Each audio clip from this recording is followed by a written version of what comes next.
Okay, so with that, so we're just going to jump into a version of a DM workshop that's meant to draw on a model of gamification.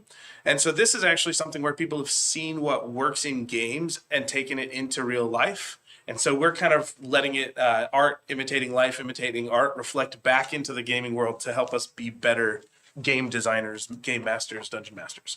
And so I borrow the Octalysis model from that guy, Yu Kai Chow. And so he has developed this 8 core drives or Octalysis model. And so I'm going to try and not have that be funny. Can I stretch it?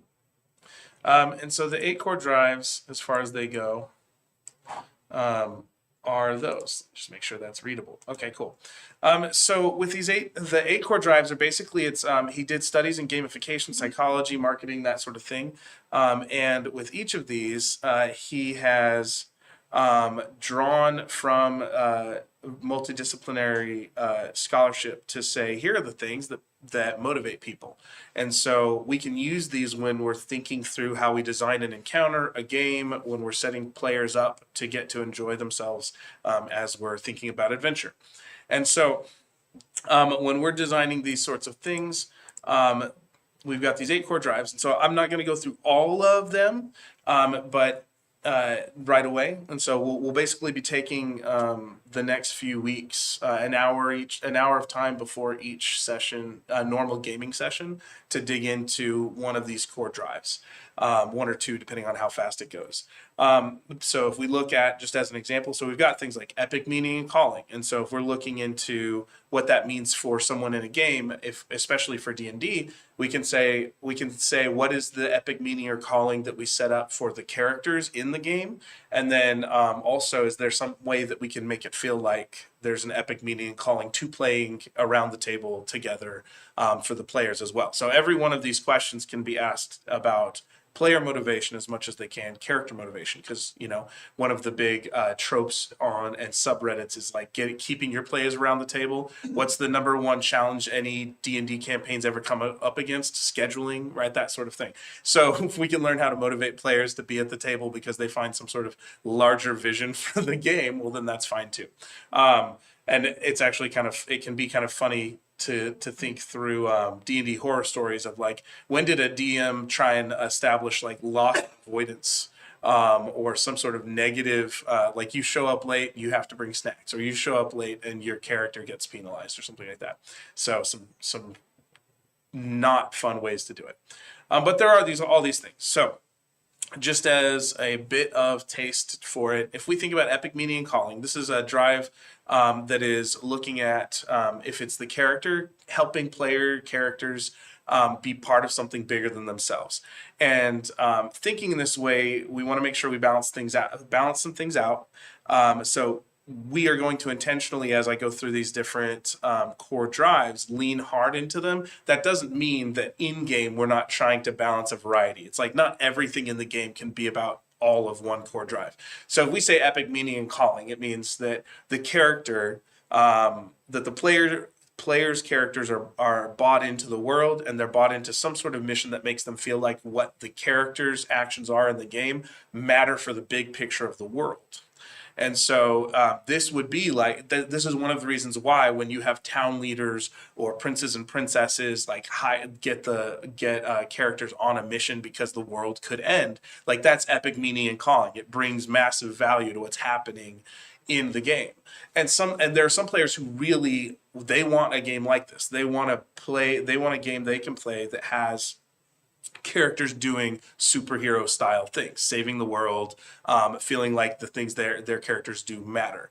That doesn't mean there aren't other things that are like the shopping episodes or whatever, where everyone spends 3 hours doing downtime activities to find their special magic items that they just want because it gives them a beard or gives them the ability to change their clothing style on a whim. Like those are things that aren't necessarily epic meaning and calling. So we want to think about how each of these core drives might play into a varied group of players, where some players may be like, I want to go and handle the mission that the DM is clearly trying to lead us toward, right? And they like are energized by that like saving the world mentality. And other people are like, yeah, we'll get there eventually, but before we slay the dragon, can I get like 4 more outfits and like 3 more magic items because I want to look pretty and I want to be able to add horns to my or whatever, right? So there we want to be able to balance those different player focuses and the things that motivate the players and what happens in game. So this can work. So when we have too much epic meaning and calling, that might be a dungeon master that comes across as railroading. Like clearly there's a mission. Clearly we don't want to step away from that mission because otherwise the DM spent so much time building toward this mission.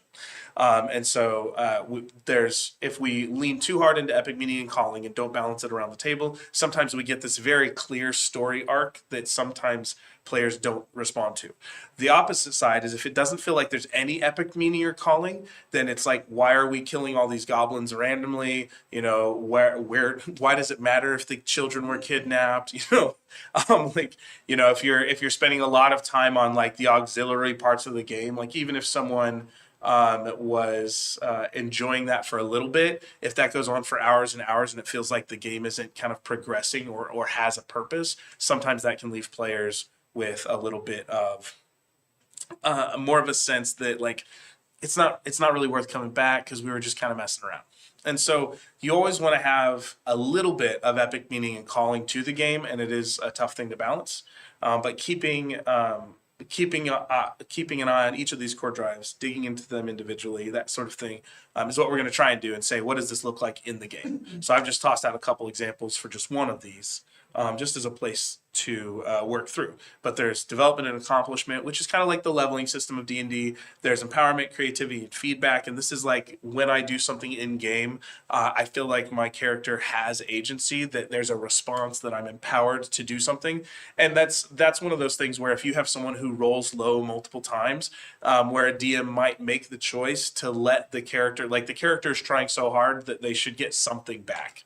And so when someone's just like, I failed, and especially with new players, they want that sense of agency that their characters are doing something, that there's some sort of response in game to what they're trying. You want to make sure and see that. Ownership and possession is it's kind of cool when we get new magic items, or I'm taking ownership as a player or as a character into the problems or the things I'm trying to deal with.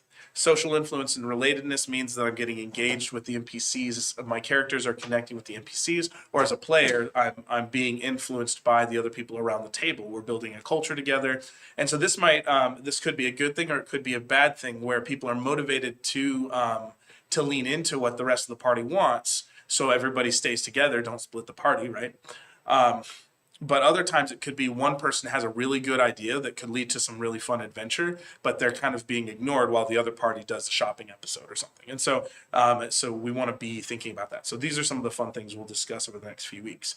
Scarcity and impatience, the desire to have something because it's rare, exclusive, or immediately unavailable. Why wondrous items are cool. Why gold. Why, if you're a DM, you want to balance how much treasure and loot you give people and make sure they feel like they're earning it. Because if every encounter from level 1 up gets 4,000 gold for every player, well, now gold suddenly becomes meaningless. So there has to be something. If a resource is limited, that means it's meaningful or more valuable. Unpredictability and curiosity, that's kind of the novelty of the game. And so the quick version is like when we give people new monsters, or new spins on monsters that they're used to. So if you give them goblins, you find a troop of goblins, if you roll that up as a random encounter, but you reimagine what a troop of goblins can be, and instead of a troop as in like a squad with weapons, it's a troop of play actors, and they're street performing that in the middle of a city. That could be a novel version of a goblin, right? So we want to give something unpredictable or curious. And then loss and avoidance is when bad things could happen if I don't, or bad things could happen if my characters don't. So we'll be walking through these things, but since it's just kind of a quick kind of starter for those of you who have heard this basic thing, what things came to mind for those of you who are here today? For like epic meaning and calling, does it have to be like a super large scale, or can you kind of move it down to more personal? So that's a good question. Scaling is actually really important. Like one of the reasons why the Marvel sequence worked better from early like the 2008 movies to like 2018 movies, those movies tended to do much better than the more recent ones because now we're in a zone where it's like it's all too big. Everything feels epic, so nothing is. So it kind of goes back to that scarcity and patience. So it's almost like it's lost its value, the epicness. So the stakes, if you look at so letting the stakes be very personalized to the character. If you're a level 1, the stakes aren't going to be I saved the world. If you're a level 1, the stakes are going to be I saved my part of the world. And so that's absolutely a great shift down to do.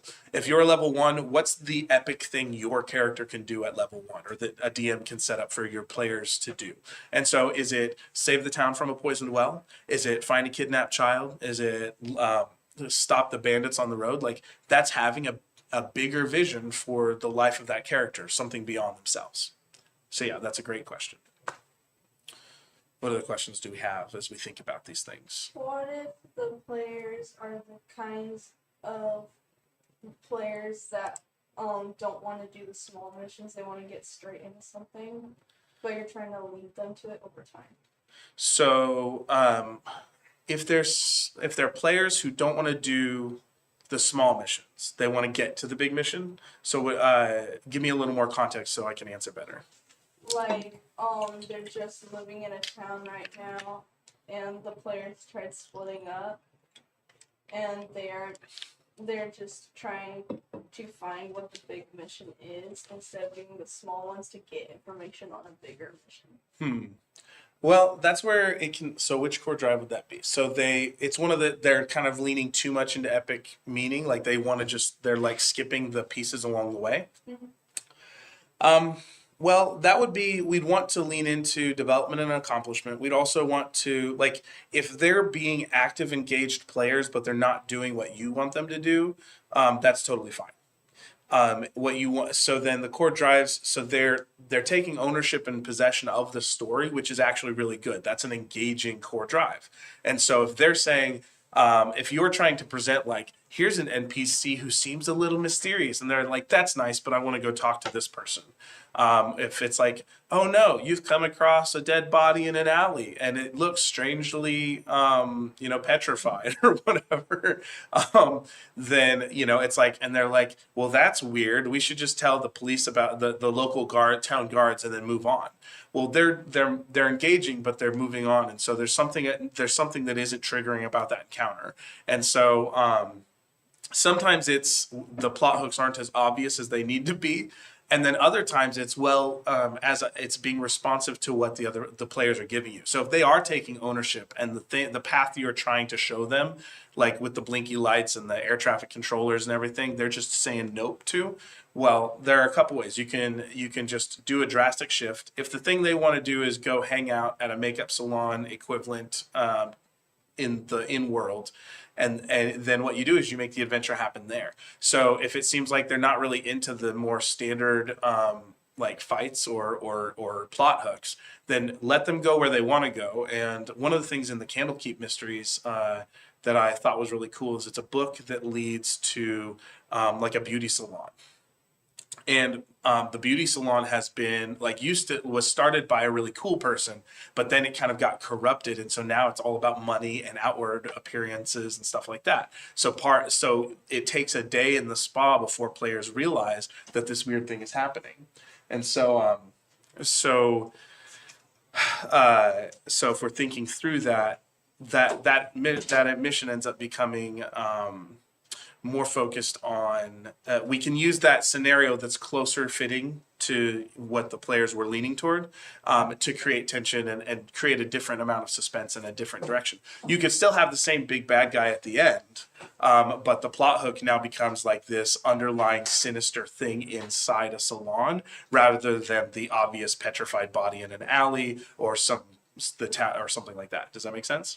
Mm-hmm. So sometimes it's you want to reward the players when they're active and engaged, and so that goes, and you want to make sure that they're continuing to feel like they're making progress in the things they want to make progress in. And sometimes that derails your plans, and sometimes that means you transform your plans completely, which isn't as much fun as a DM, or you transform them enough transform the plot hook to something they'll grab onto, right? Fishing metaphor, find the bait that gets the players hooked. Does that make sense? Cool. All right, so we'll do more of this. We'll dig into each of these core drives more starting next week.